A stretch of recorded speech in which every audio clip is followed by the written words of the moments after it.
Assalamualaikum warahmatullahi wabarakatuh dan salam sejahtera.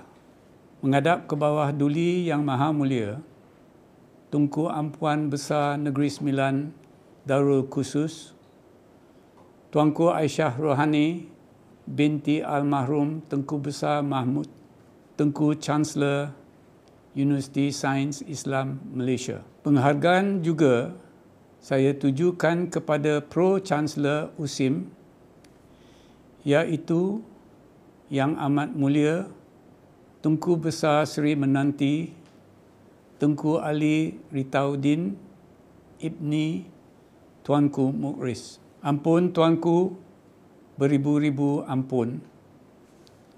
Sembah patik, mohon diampun. Alhamdulillah, saya amat bersyukur ke hadrat Allah Subhanahu wa Ta'ala atas limpah kurnia nikmatnya yang tidak terhitung banyaknya kepada kita semua.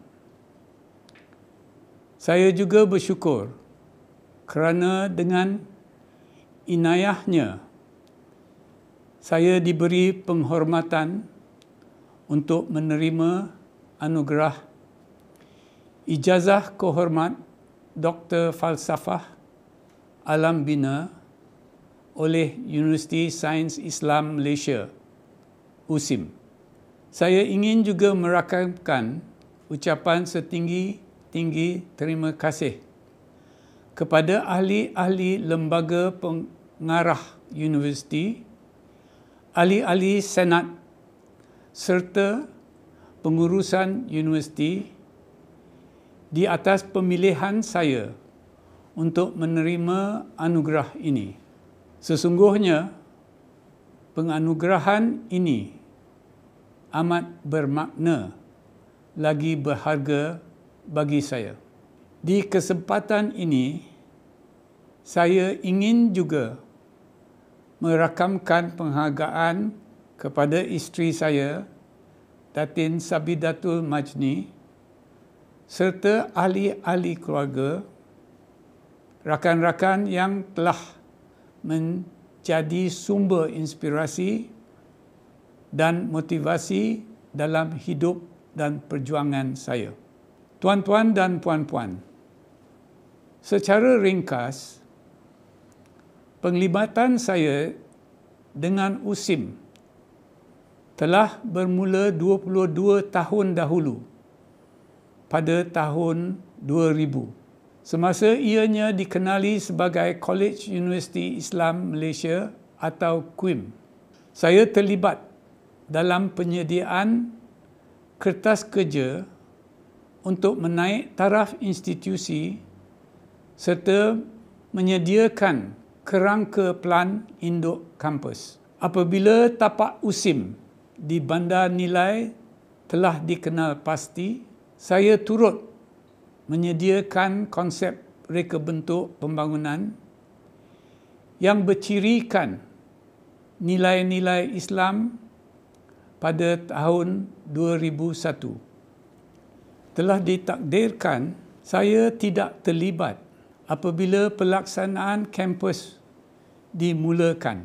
Namun begitu, pada tahun 2008, seolah-olah umpama sirih pulang ke gagang, firma saya telah dilantik untuk mereka bentuk dan membina bangunan fakulti pengajian Quran dan Sunnah yang kini sempurna dengan sijil penyiapan dan pematuhan CCC pada tahun 2011.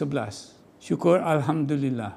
Di dalam bidang alam bina, saya telah berkecimpung selama lebih 50 tahun semenjak memperolehi ijazah seni bina pada tahun 1972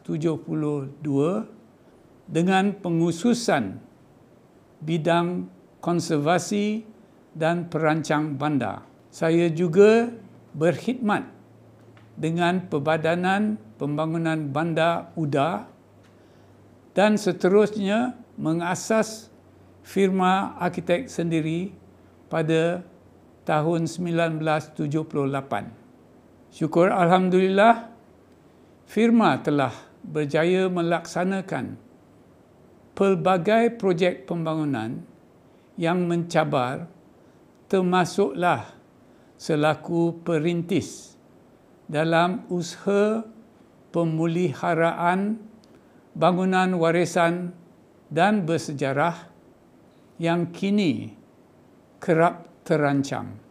Situasi pandemik dan Perintah Kawalan Pergerakan pada tahun 2020 telah membuka mata minda dan inisiatif untuk mendorong kita terus mempelajari, menyesuaikan diri dan meningkatkan kemahiran baru untuk menjadi lebih mantap, versatile dan kompetitif dalam dunia yang serba maju dan berteknologi canggih.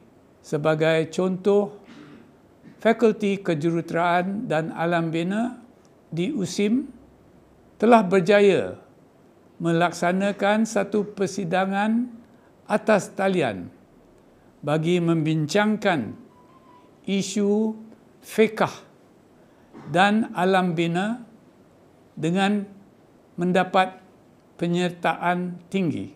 Perubahan tidak dapat dielakkan dan perubahan akan terus berlaku. Maka kita perlu bertindak dengan sewajarnya. Hadirin hadiran yang dihormati sekalian, kita fahami bahawa manusia ialah khalifah di muka bumi ini. Namun, saya ingin merujuk kepada surah Al-Rum ayat ke-41 yang maksudnya seperti berikut. Telah timbul pelbagai kerosakan dan bala bencana di darat dan di laut dengan sebab apa yang telah dilakukan oleh tangan manusia. Hubungan antara alam bina dan alam semula jadi merupakan satu kayu pengukur dan testimoni terbaik dalam penilaian pencapaian sesuatu masyarakat.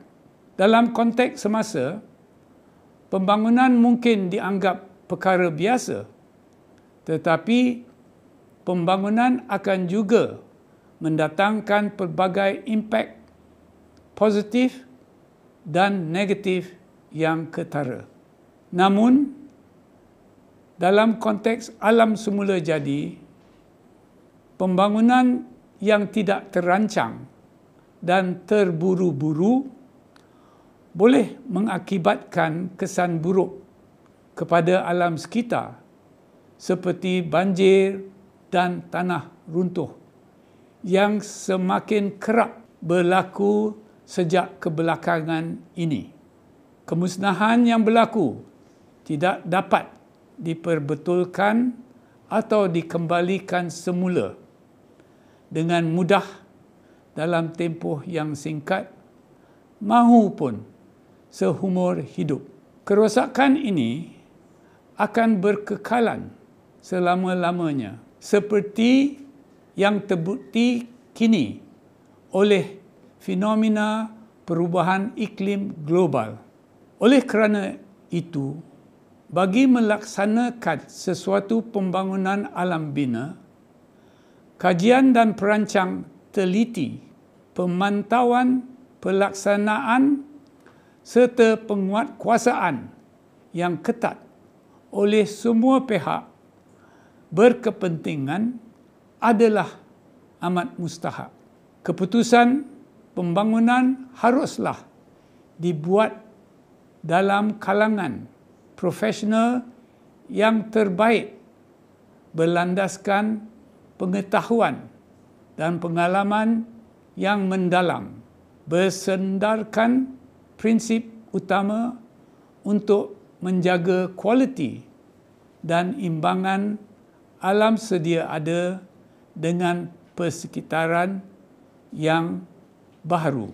Penekanan kepada kepentingan kesinambungan antara pembangunan alam bina dengan alam semula jadi haruslah menjadi asas, teras dan tunjang dalam pengajian seni bina untuk memenuhi keperluan impak minima serta kesinambungan dengan alam semula jadi. Cabaran kini dan masa hadapan. Pendidikan seni bina telah banyak berubah dan beralih dari pembelajaran tradisional melalui penekanan kaedah pemikiran reka bentuk kepada suatu penekanan yang lebih luas dan inklusif dalam kemahiran komunikasi.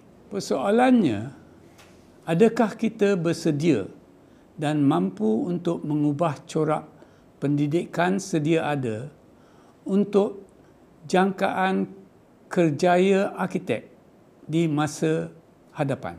Sebagai satu cadangan untuk mengatasi masalah ini, penambahbaikan dan perubahan sistem pendidikan seni bina adalah sangat diperlukan selaras dengan pasaran global. Ia boleh dilaksanakan melalui kajian industri, merangka garis panduan baru untuk terima pakai dalam masa depan konteks pendidikan, kerjaya dan pasaran alam bina. Kerjaya seni bina merupakan seni kreatif yang menguji kebolehan seseorang individu. Senario kerjaya dan industri seni bina telah berkembang pantas, kompetitif dan tertumpu kepada penghususan dan kepakaran seperti Artificial Intelligence (AI), Building Information Modeling (BIM), dan Green Building Index (GBI). Para graduan harus meningkatkan usaha berfikiran terbuka, peka, pragmatik dan berkomunikasi dalam menerokai haluan kerjaya masing-masing. Tepuk dada, tanya selera. Oleh itu, graduan hendaklah meningkatkan nilai modal insan dalam menguasai pelbagai disiplin sampingan kerana konsep pendidikan seni bina sentiasa berubah untuk memenuhi kehendak masyarakat, pasaran dan peredaran zaman. Menuntut ilmu itu luas. Graduan hendaklah meningkatkan nilai modal insan dalam menguasai pelbagai disiplin sampingan kerana konsep pendidikan seni bina sentiasa berubah untuk memenuhi kehendak masyarakat, pasaran dan peredaran zaman. Menuntut ilmu itu luas dan proses menuntut ilmu adalah satu perjalanan seumur hidup hingga ke liang lahat. Dengan kesedaran tersebut serta berbekalkan keikhlasan, integriti dan maruah murni, insya-Allah perjalanan hidup seseorang insan kreatif itu akan lebih bermakna dalam meningkatkan tahap pencapaian seseorang individu, masyarakat dan seterusnya negara. Alhamdulillah, dengan rendah diri dan ikhlas saya menerima ijazah kehormat Dr. Falsafah Alam Bina daripada Universiti Sains Islam Malaysia dan mengucapkan terima kasih atas kepercayaan pengurusan USIM di atas pemilihan dan penganugerahan ini.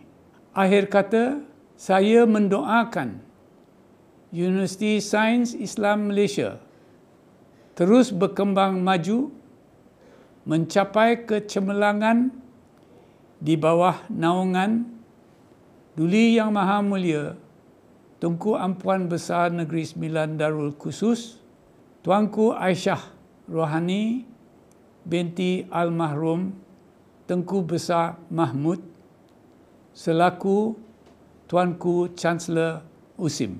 Sekian, terima kasih. Wabillahi taufik wal hidayah. Wassalamualaikum warahmatullahi wabarakatuh.